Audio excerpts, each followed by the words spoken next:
Hello, TED Women, what's up? Not good enough. Hello, TED Women, what is up? My name is Maysoon Zayied, and I am not drunk, but the doctor who delivered me was. He cut my mom 6 different times in 6 different directions, suffocating poor little me in the process. As a result, I have cerebral palsy, which means I shake all the time. Look.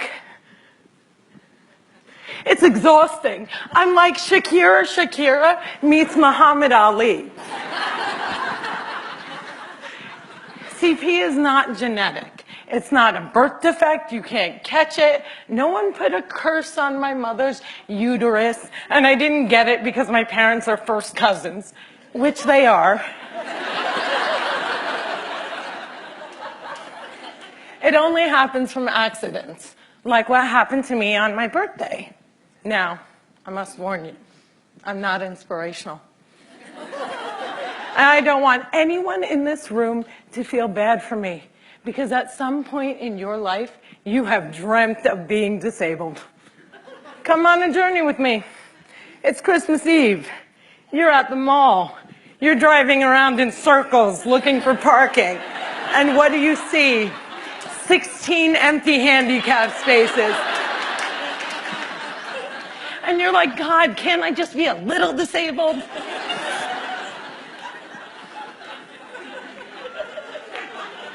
Also, I gotta tell you, I got 99 problems and palsy is just one. If there was an oppression Olympics, I would win the gold medal. I'm Palestinian, Muslim, I'm female, I'm disabled, and I live in New Jersey.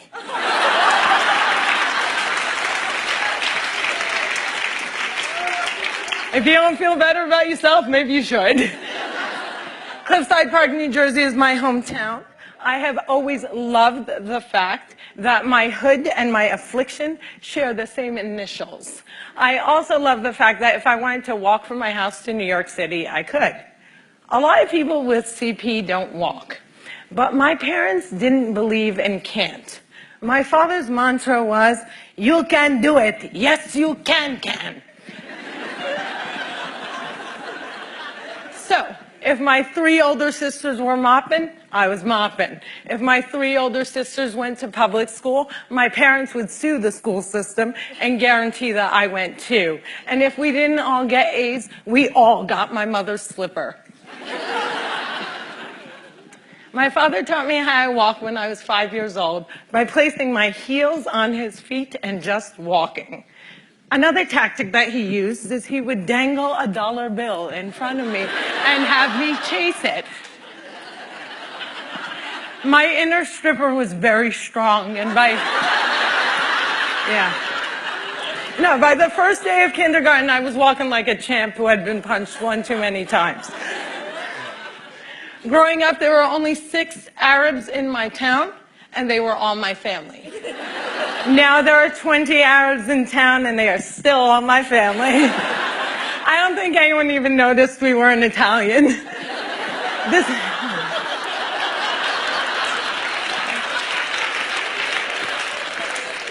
This was before 9/11 and before politicians thought it was appropriate to use "I hate Muslims" as a campaign slogan. The people that I grew up with had no problem with my faith. They did, however, seem very concerned that I would starve to death during Ramadan. I would explain to them that I have enough fat to live off of for 3 whole months, so fasting from sunrise to sunset is a piece of cake.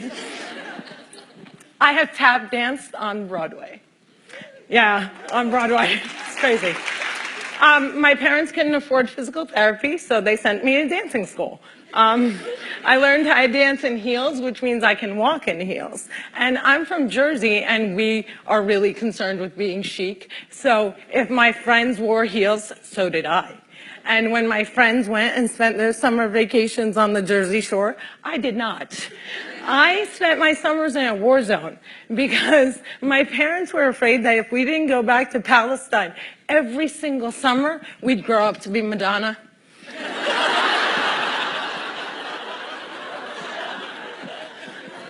Summer vacations often consisted of my father trying to heal me. So I drank deer's milk, I had hot cups on my back, I was dunked in the Dead Sea, and I remember the water burning my eyes and thinking, it's working, it's working. But one miracle cure we did find was yoga.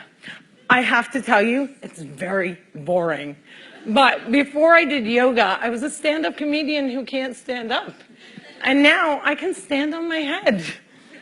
My parents reinforced this notion that I could do anything, that no dream was impossible. And my dream was to be on the daytime soap opera General Hospital. I went to college during affirmative action and got a sweet scholarship to ASU, Arizona State University, because I fit every single quota. I was like the pet lemur of the theater department. Everybody loved me. I did all the less than intelligent kids' homework. I got A's in all of my classes, A's in all of their classes. Every time I did a scene from The Glass Menagerie, my professors would weep. But I never got cast. Finally, my senior year, ASU decided to do a show called They Dance Real Slow in Jackson. It's a play about a girl with CP. I was a girl with CP.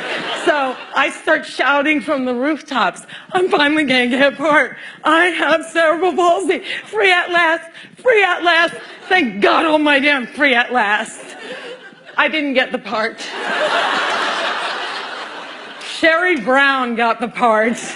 I went racing to the head of the theater department, crying hysterically like someone shot my cat, to ask her why. And she said it was because they didn't think I could do the stunts. I said, excuse me, if I can't do the stunts, neither can the character.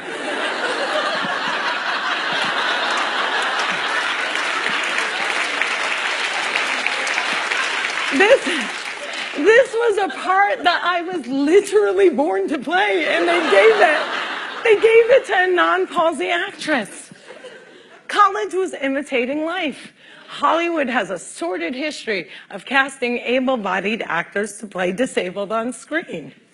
Upon graduating, I moved back home, and my first acting gig was as an extra on a daytime soap opera.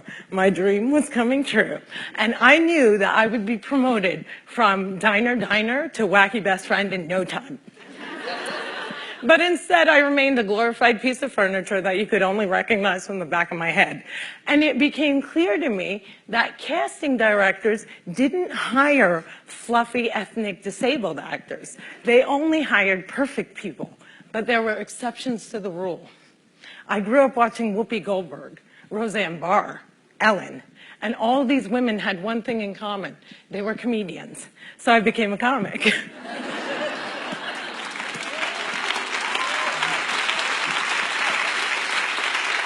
My first gig was driving famous comics from New York City to shows in New Jersey. And I'll never forget the face of the first comic I ever drove when he realized that he was speeding down the New Jersey Turnpike with a chick with CP driving it.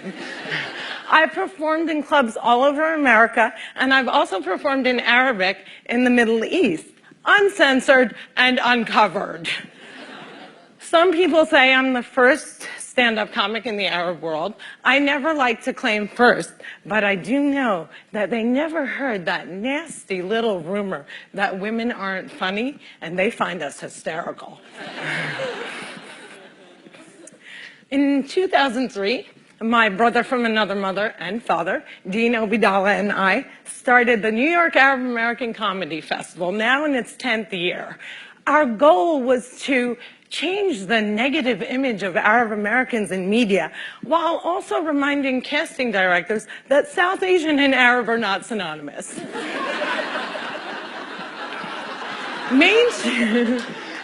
Mainstreaming Arabs was much, much easier than conquering the challenge against the stigma against disability. My big break came in 2010. I was invited to be a guest on the cable news show Countdown with Keith Olbermann. I walked in looking like I was going to the prom, and they shuffle me into a studio and seat me on a spinning rolling chair.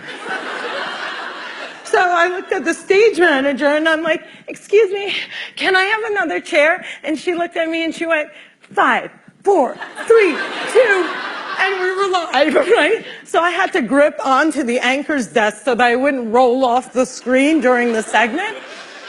And when the interview was over, I was livid. I had finally gotten my chance and I blew it. And I knew I would never get invited back. But not only did Mr. Oberman invite me back, he made me a full-time contributor and he taped down my chair.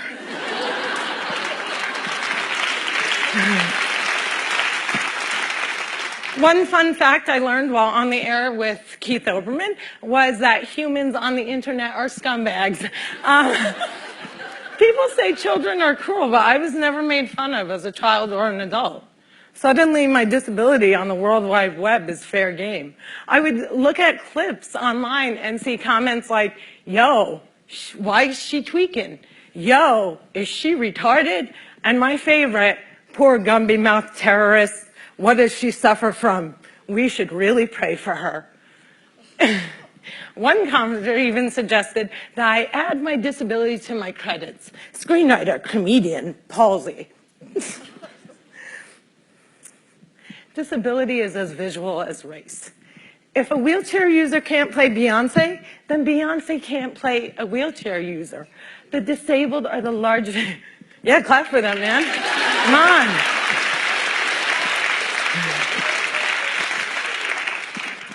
People with disabilities are the largest minority in the world, and we are the most underrepresented in entertainment. The doctor said that I wouldn't walk, but I am here in front of you. However, if I grew up with social media, I don't think I would be. I hope that together we can create more positive images of disability in the media and in everyday life. Perhaps if there were more positive images, it would foster less hate on the internet. Or maybe not. Maybe it still takes a village to teach our children well. My crooked journey has taken me to some very spectacular places. I got to walk the red carpet, flanked by soap diva Susan Lucci and the iconic Lorraine Arbus. I got to act in a movie with Adam Sandler and work with my idol, the amazing Dave Matthews. I toured the world as a headliner on Arabs Gone Wild. I was a delegate representing the great state of New Jersey at the 2008 DNC, and I founded Maysoon's Kids, a charity that hopes to give Palestinian refugee children a sliver of the chance my parents gave me. But the one moment that stands out the most was when I got, before this moment,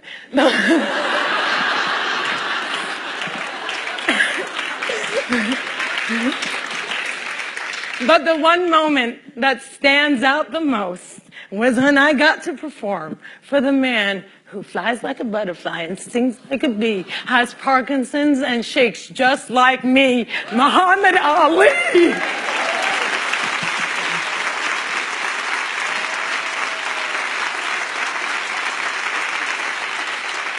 It was the only time that my father ever saw me perform live, and I dedicate this talk to his memory. Allah yarhamak yaba. My name is Maysoon Zayied, and if I can, you can.